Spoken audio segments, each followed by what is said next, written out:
Olá, amigo do campo, seja bem-vindo a mais um vídeo do nosso Panorama Matinal. Aqui você fica sabendo tudo o que está acontecendo no Brasil e no mundo, questões que impactam seus investimentos e, é claro, a cotação das suas commodities, sejam elas soja, milho ou trigo. Pessoal, ontem tivemos aí um pequeno problema com a geração da nossa imagem aqui, espero que hoje ocorra tudo de maneira como é esperado. E vamos lá, né? Vamos dar uma rápida pincelada aqui, porque a gente tem dados atualizados segunda, terça, sexta, enfim, vamos dar uma olhadinha aqui. Tivemos publicações, então, de condições das lavouras na segunda-feira, vocês já devem ter visto aí na nossa lista de transmissão. Expectativa para a soja era de 68%, veio com 67%, 1% abaixo do que era esperado pelo mercado. Isso aí não ocasionou altas, né, nos futuros de soja, de óleo e de farelo. Basicamente, a gente teve uma continuação do movimento baixista visto por lá. Para o milho, a gente teve uma melhora de 1%, saindo de 67% para 68% de bons e excelentes. Basicamente, pessoal, essas condições dizem que a gente deve ter safras muito, muito grandes lá nos Estados Unidos e isso acaba puxando os preços para baixo, né? Na parte de exportações, aqui no Brasil a gente continua com um ritmo muito forte da soja, 10 milhões de toneladas aí para o mês de julho, ainda não fechou julho, inclusive, e a gente está acima dos anos anteriores, e isso coloca um questionamento. Será que a quebra no Mato Grosso ela foi do tamanho que imaginam? Porque a gente tinha aí a ProSoja falando de uma produção na casa de 135 mil pontos, e o USDA na casa dos 153 mil milhões de toneladas, né? Falei mil pontos. Então, assim, será que ficou realmente nesse meio termo aí? Porque a gente tem um programa de exportação ainda muito forte para a soja e esse questionamento ele vem à tona. Lembrando que ano passado a gente sim teve uma safra realmente muito cheia, muito boa para a soja e a gente exportou basicamente a mesma coisa até então, tá? Então fica esse questionamento. Ou a gente tem muita soja antiga sendo negociada, ou a quebra ela realmente não foi tão grande quanto as expectativas, né? Então fica aí esse questionamento, mas continua realmente muito forte aqui o programa de soja. Para o milho, a gente tem aí exportações ainda muito fracas, 2,76 milhões de toneladas até o momento no mês de julho, mas vem ganhando tração, vem ganhando força aqui o programa de exportação de milho. Pessoal, demais comentários aqui, né? A gente teve ontem o óleo de soja caindo 0,19%, chegou a estar caindo bem mais ontem, e hoje experimenta aí uma recuperação de 0,48%. Nos dias anteriores a gente teve várias quedas, tá? Quedas bem grandes. Acho que já vou comentar sobre isso agora. Então, basicamente, a gente tem alguns fatores que impactam lá nos Estados Unidos. A Suprema Corte norte-americana, ela acabou concedendo um perdão para cerca de 60 pequenas refinarias, onde de 2022 a 2023 elas foram perdoadas por não utilizarem óleos vegetais na composição do biodiesel, tá? Então, isso acabou pressionando bastante o mercado, apesar de serem 60 empresas pequenas e o volume não ser tão grande, isso acabou abrindo uma jurisdição aí para que outras empresas, quem sabe, se utilizem dessa vantagem jurídica para também não utilizarem a composição no tanto que é exigido, tá? E isso acabou gerando então uma onda negativa aqui nos preços do óleo de soja, e porque a expectativa é que seja produzido mais óleo de soja esse ano lá nos Estados Unidos e que o consumo seja um pouco menor, então a oferta acabe se sobressaindo, né? Então, isso foi ajustado aqui de forma negativa nos preços, acabou puxando também a soja, tá? E a soja em grão caiu nos últimos dias aí também bastante. Então a gente teve uma queda de 31 cents por bushel na sexta-feira, na segunda-feira caiu 9 cents e ontem caiu mais 18 cents por bushel. Então uma queda bem relevante. E hoje o mercado vem se recuperando, sobe 0,73% no momento, 7 cents por bushel. Para a soja a gente também tem outra questão que é a seguinte. Tivemos aí, a princípio, especulações sobre a Argentina poder diminuir as suas retenções, que são basicamente impostos cobrados em cima do complexo da soja como um todo, que hoje ele é de 33%. A expectativa é que se faça um corte de 10% para estimular as vendas aí pelo produtor. Lembrando que o câmbio paralelo e o câmbio oficial, ele tem uma diferença hoje de 50%. Na verdade, ela passa um pouco, pelo menos ontem passava, estava 50,45, mas enfim. Vamos arredondar aí para 50% a diferença entre os dois câmbios. O produtor recebe menos quando vende, né? Porque ele vende no câmbio oficial. Então, essa diminuição de taxa em cima das negociações acaba sendo positivo e ajuda aí o produtor a vender mais seus grãos, né? Enfim, 10% de diferença essa expectativa. E isso acabou também trazendo aí um sabor para o mercado americano, pressionando ainda mais as cotações. Por quê? Porque se isso realmente acontecer, a Argentina acaba colocando mais oferta no mercado e concorre mais com os Estados Unidos.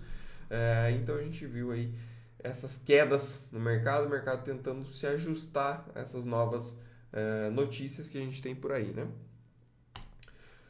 Farelo conseguiu subir nos dias anteriores, né? Mas ontem ele também caiu 1,67% e hoje vem se recuperando também, subindo 0,85%. De todos aqui, a soja em grão é a pior, porque ela já perdeu o fundo anterior e também fez novas mínimas nesses últimos dias, né? Se a gente olha aqui para o farelo também fez mínima, mas na semana passada, e desde então vem se recuperando, né? E o óleo também fazendo mínimas menores, porém em patamar ainda mais alto do que a soja. Então, no complexo da soja, o pior no momento é o grão. Trigo vem se segurando nessa região aqui dos 5,23. Ontem tentou romper, não conseguiu, e hoje vem tentando romper novamente. Ontem o mercado caiu 1,32% e hoje vem caindo 0,48%. Caso confirme o rompimento dessa região, o mercado pode vir buscar a região do 4,84 dólares por bushel, um patamar bem baixo. E o milho? Milho ontem caiu também 1,89% e fechou abaixo das mínimas, né, do ano. Isso aqui também é um sinal que não é muito bom, tá, pessoal?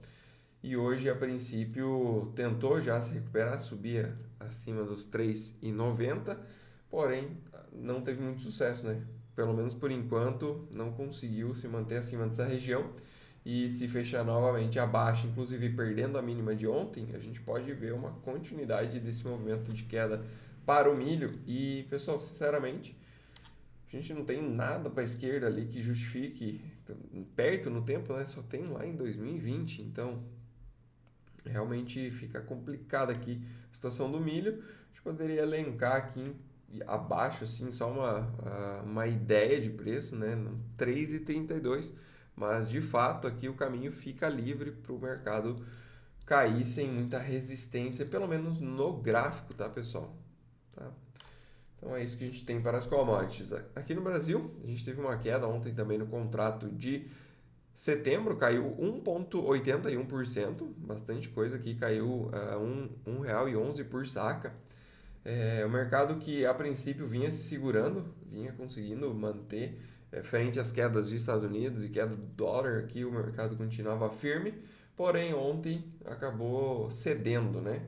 O que é natural, porque Chicago caiu bastante, o dólar caiu bastante, então as remarcações dos preços nos portos é natural que elas caiam também, né?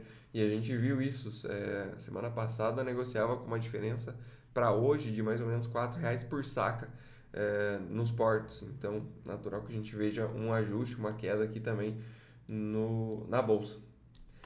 Petróleo, pessoal, ele conseguiu se recuperar hoje, vem subindo 2,56%. Ontem, na verdade, os 3 últimos dias aí caiu bastante, né? Cerca de 8%, mais ou menos. Não, um pouco menos. Tá, mas o mercado caiu nos últimos 3 dias. Ontem, inclusive, caiu mais 0,95%. Tinha, inclusive, perdido essa região dos 76,90. Porém, hoje já se recupera, sobe muito forte mesmo. E ajuda também a puxar aqui as commodities, né? A gente vê o óleo de soja subindo também. Provavelmente tem algum impacto dessa subida do petróleo. Dólar contra as principais moedas do mundo vem caindo forte agora, 0,38%. Isso pode ajudar aqui no Brasil.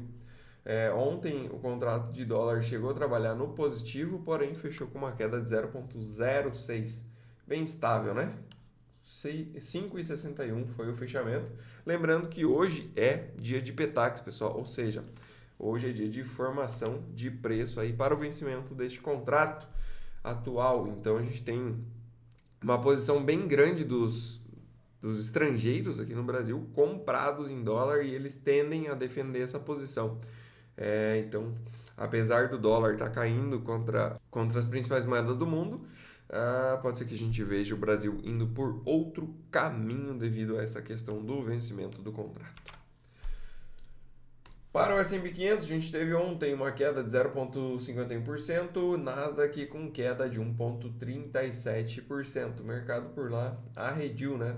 Mas finalmente fazendo algum tipo de correção.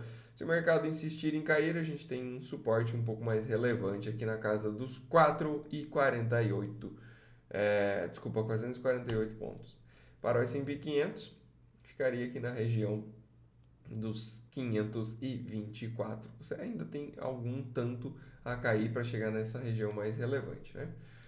Aqui no Brasil a gente viu mais um dia de queda, tá bastante riscado aqui o nosso gráfico, né? Vai se criando muitas zonas de suporte e resistência aqui, né? O mercado se aproximou então, novamente, de uma região de suporte na casa dos 126 mil pontos aproximadamente. Por ali também passa uma média, enfim, é uma região bem relevante, bem interessante aqui no preço, tá? Além disso, temos a média de 200 passando por ali, enfim, uma região bem interessante. Se o mercado insistir em cair, sair dessa região aqui, mais abaixo, na região de 124.900, 125 mil pontos, temos mais uma resistência muito relevante. Então aqui o mercado está truncado, né? Não é fácil para cair e também não está sendo fácil para subir, né? Mas se o mercado voltar a subir, que hoje a princípio é o que deve acontecer, devido a um petróleo forte e a princípio esse dólar mais fraco no mundo, a gente poderia ver o mercado testando novamente a região dos 127.700 e caso rompa ali, já comentei várias vezes, temos ali a região dos 130, 132, 134 mil pontos. Demais bolsas, pessoal. A Ásia e Pacífico hoje em alta, uma alta bem relevante, que sobe 2,36%, Hong Kong sobe 2%, Xangai. Basicamente estímulos lá na China trazendo esse bom humor. E isso aqui deve se traduzir para o Brasil também, porque a gente é um parceiro comercial deles muito forte, né? Então, se eles vão bem lá, a gente acaba indo bem aqui também. A parte de Europa sobe, ontem inclusive conseguiu subir também. A gente teve uma rodada de PIB sendo publicados lá na Europa e eles vieram melhores, por assim dizer, né? Não é aquele PIB, nossa, meu Deus, como cresce, mas veio com um micro crescimento ali que animou os mercados por lá. Eurostock sobe 0,97%, a única bolsa que cai é a bolsa espanhola, caindo 1,17%. Futuros dos Estados Unidos, temos aí uma recuperação para as bolsas por lá, S&P 500 sobe 1%, Nasdaq 1,6%. Dólar contra países emergentes, um pouco mais forte, tá, pessoal? Então ele está fraco contra moedas de países desenvolvidos, mas está mais forte contra moedas de países emergentes. Então talvez a gente tenha um rumo realmente indo mais forte aqui no Brasil para o dólar, tá? Pessoal, a agenda hoje ela é muito interessante. Hoje é a super quarta, temos aí definição de taxa de juros lá nos Estados Unidos e também temos definição de taxa de juros aqui no Brasil. O principal da nossa agenda aqui para hoje é aqui, ó, 3 horas da tarde. 3h30. 3 horas a definição de taxa de juros. Não vai cortar juros, não vai mexer, esquece. Então isso aqui não tem surpresa nenhuma. Mas 3h30 da tarde temos aí coletivo de imprensa com o Jeremy Powell, que deve falar sobre as perspectivas para os próximos meses, se vamos ver cortes nas taxas de juros ou não. Mas para esse mês, de fato, é bem improvável que aconteça. Se, por acaso, acontecer um corte na taxa de juros já nesse mês, os mercados vão à loucura. A gente provavelmente teria uma alta muito forte para S&P 500 e Nasdaq, bolsas ao redor do globo também que estiverem abertas no momento. Então, 3h30 da tarde, pessoal, fiquem atentos que tende a chacoalhar o mercado.